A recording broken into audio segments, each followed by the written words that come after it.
జిల్లా కేంద్రం అరవిందనగర్లోని శ్రీ అభయాంజనేయ స్వామి దేవాలయంలో శివపార్వతుల కళ్యాణ వేడుకలు అంగరంగ వైభవంగా నిర్వహించారు. ఆలయ అర్చకులు రోహిత్ శర్మ, ప్రముఖ పౌరాణిక పండితులు సభాపతి తిగుళ్ల విశ్వశర్మ, భరత్ శర్మ కార్యక్రమ క్రతువు నిర్వహించారు. అనంతరం మహా అన్నప్రసాదం భక్తులకు అందజేశారు. భక్తులు అధిక సంఖ్యలో పాల్గొని అన్నప్రసాదం స్వీకరించారు. ఈ సందర్భంగా స్వామివారి నామస్మరణతో ఆలయం అంతా మారుమోగింది.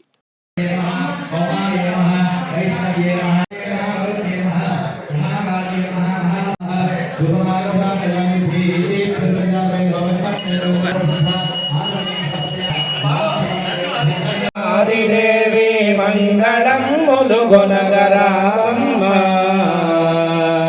ముమ్మూర్తుల శక్తి నీవే, ముగ్గురమ్మల మూలమీవే, చేసి మురిసడి తల్లి నీవే, ముజ్జగంబుల గన్నమాయమ్మ.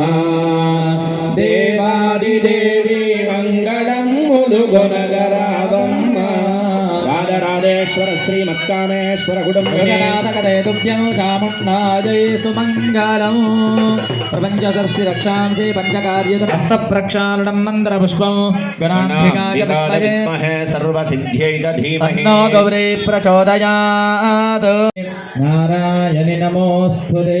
నాసి దేవి విదితా కిల శాస్త్రసారా, దుర్గా భవసాగర గౌరసంగా, శ్రీ కైటవారి హృదయైకృతాధివాస, గౌరీ త్వమేవ శశిమౌళి కృత ప్రతిష్ఠా.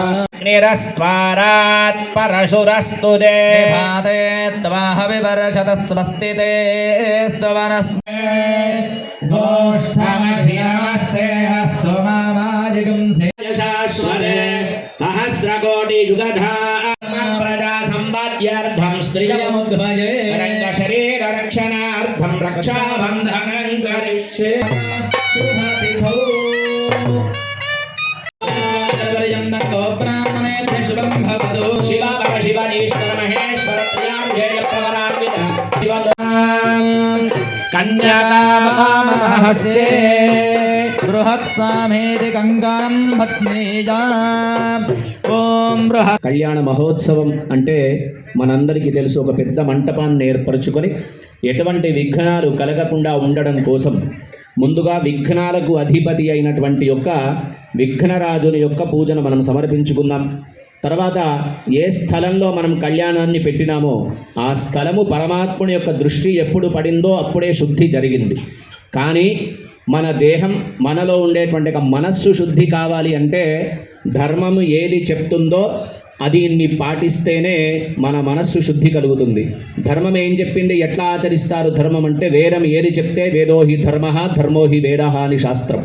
కనుక వేదంలో చెప్పిన విధంగా ఆయా మంత్రాల చేత కలశంలో గంగా నది ఇత్యాది జలాలను ఆవాహన చేసుకొని మనము ఏమనుకుంటామంటే ఇంట్లో స్నానం చేసి వచ్చినామనుకుంటాం. కానీ భగవంతుని ఆరాధన చేయాలి అంటే న్యాసము అంటారు. ఆ న్యాసము ఏ వేద మంత్రాల ద్వారా కలశంలో జలాలు వచ్చినాయో ఆ జలాలన్నీ మన పైన ప్రోక్షణ చేస్తే తప్ప మనం భగవంతుని యొక్క ఆరాధనకు ఉపక్రమించడానికి ఎంత పెద్ద పీఠం వేసుకొని మనం కూర్చున్నా మనకు ఆ అర్హత ఉండదు. కనుక ఆ వేద మంత్రాల్లో చెప్పినటువంటి మంత్రాల ద్వారా కలశంలో వరుణుణ్ణి ఆవాహన చేసి శుద్ధి చేయడానికి కేవలం ఒక వరుణ భగవానుడే, ఆయన అనుగ్రహం ఉంటే తప్ప ఈనాడు మన 5 వేళ్ళు లోపలికి వెళ్ళలేవు. ఎందుకంటే వరుణుడు కురిస్తే తప్ప పంటలు పండవు, పంటలు పండితే తప్ప మనకు తిండి లోపలికి వెళ్ళదు. కనుక ఆ వరుణుని యొక్క అనుగ్రహం కోసము పుణ్యాహ వాచనము అని ఏ వాచనాలు చేస్తే పుణ్యం మనకు కలుగుతుందో అటువంటి వచనాల ద్వారా పుణ్యాహ వాచనాన్ని నీ కళ్యాణం చేయడానికి మాకు యోగ్యతను కల్పించి మాకు అఖండమైనటువంటి సౌభాగ్యాన్ని ఇవ్వమని అమ్మవారిని ప్రార్థన చేసిన తర్వాత మూర్తులన్నీ కళ్యాణ వేదిక పైన ఉంచినాం.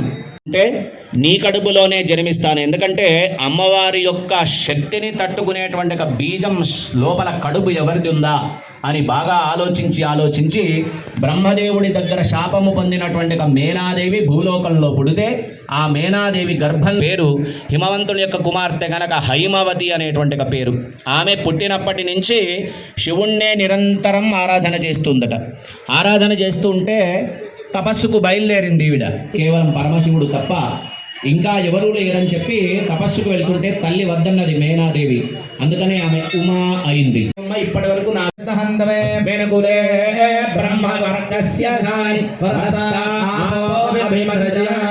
దక్షిణం పాదం నమోస్తవనందరాజ సహస్రమూర్తయే సహస్రపాదాక్షి శిరోరుబాహవే సహస్రనామ్నే పురుష కొబ్బరికాయ పెట్టండి మీ జ్ఞాన చేతిలో తమలపాకు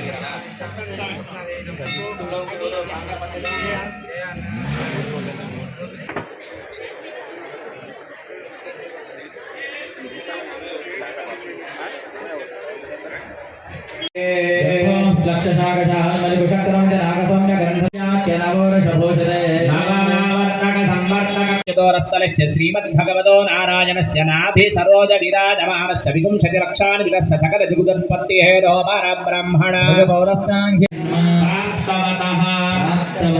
సావధాన లక్ష్మీనారాయణ ధ్యాన సావధాన పాంచాలపుత్రీ మణిరత్నధారే దివ్యాంగు సావధాన సుముహూర్తే సావధాన సులగ్నే సావధాన లక్ష్మీనారాయణ ధ్యాన సావధాన శివస్యపత్నీ గిరిరాజపుత్రీ రాష్ట్రం ధారయణ ధ్రువం ధ్రువేణ హవిషా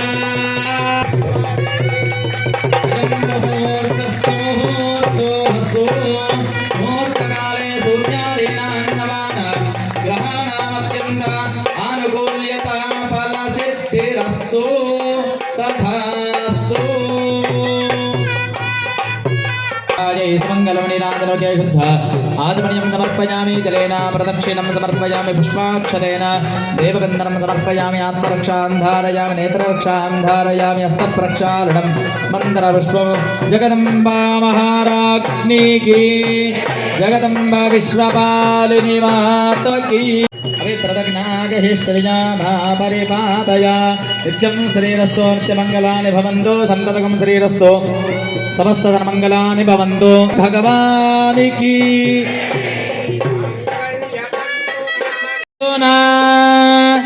కంఠే బధ్నామి శుభగే కంఠే శరధాం శధౌ ముహూర్తకాలే సూర్యాదీనాన్నవానాం గ్రహాణాం అత్యంతానుకూల్యతా ఫలసిద్ధిరస్తు తథాస్తు హర పార్వతీ పదగే హర హర మహాదేవ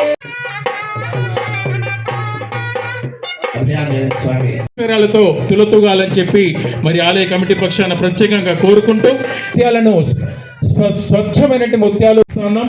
మరి స్వామి యొక్క శేషవస్త్ర ఆశీర్వచనాన్ని అందుకోవాలి. అలా గారు మరి రండి కోరుకంటి రాము గారు వారి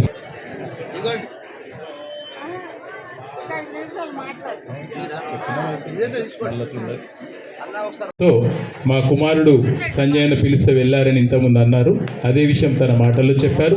మరి మన అభయాంజనేయ స్వామి దేవాలయంలో ఆలయ ప్రారంభం నుండి నిర్మాణ సమయంలో మీ అందరికి దయచేసి నా కొడుకును కూడా చిన్నగా అంచనేయలేరు. మీరు ఎప్పటి నుంచో 6 ఏళ్ళు గడిచింది ఇప్పటికి. మీరు ఇప్పుడు సుధా దయచేసి మీరు చిన్న పని అయినా పెద్ద పని అయినా మీరు చెప్పాలి, మీరు చేపించుకోవాలి, మేము చేయాలి. ఇప్పటికీ నేను అక్కడనే ఆఫీసులోనే ఉంటున్నా. మీరు ఏ చిన్న పని అయినా నేను సంతకమైనా ఇప్పటికీ నేను కాదు అని నేను అనలేదు. ఇప్పుడు కూడా మేము అంతే ఉంటాము. మీకు దయచేసి మా శ్రీధర్ని మన్నించి ఇప్పటికి కూడా తప్పు క్షమించాలి. స్వామి సేవా ట్రస్ట్ పక్షాన హృదయపూర్వక స్వాగతం సుస్వాగతం తెలియజేసుకుంటూ మరి మీ అందరికీ కలిగినటువంటి అసౌకర్యానికి చింతిస్తున్నాం. మరి వచ్చే సంవత్సరం ఇంకా ఎక్కువ సంఖ్యలో మరి అక్కడ కూర్చోవడానికి చైర్స్ కానివ్వండి, ఇతర అరేంజ్మెంట్స్ కానీ చేసే మీ అందరి సహకారం అవసరం ఉంటుంది. మీరందరు చేయడం వల్లే మరి ఈరోజు ఇంత ఘనంగా మరి యొక్క కార్యక్రమాన్ని మనం నిర్వహించుకోగలుగుతున్నాం. అలాగే మరి కళ్యాణాన్ని శాస్త్రోక్తంగా కళ్ళకు కట్టినట్టుగా మరి సాక్షాత్తు పార్వతి పరమేశ్వరులు దిగివచ్చి ఇక్కడ కూర్చొని కళ్యాణం జరిపించుకుంటున్నారా అన్న విధంగా మరి ఈ యొక్క కార్యక్రమాన్ని నిర్వర్తిస్తున్నటువంటి బ్రహ్మశ్రీ శ్రీ తిగుళ్ళ విశ్వశర్మ గారికి మరియు వారికి సహకారాన్ని అందించడానికి విచ్చేసినటువంటి వారి సమానంగా స్పష్టంగా మంత్రోచ్చారణ చదువుతున్నటువంటి శ్రీ భరత్ శర్మ గారికి, వారిద్దరికీ మనందరి పక్షాన, ఆలయ కమిటీ పక్షాన హృదయపూర్వక ధన్యవాదాలు తెలియజేసుకుంటున్నాం.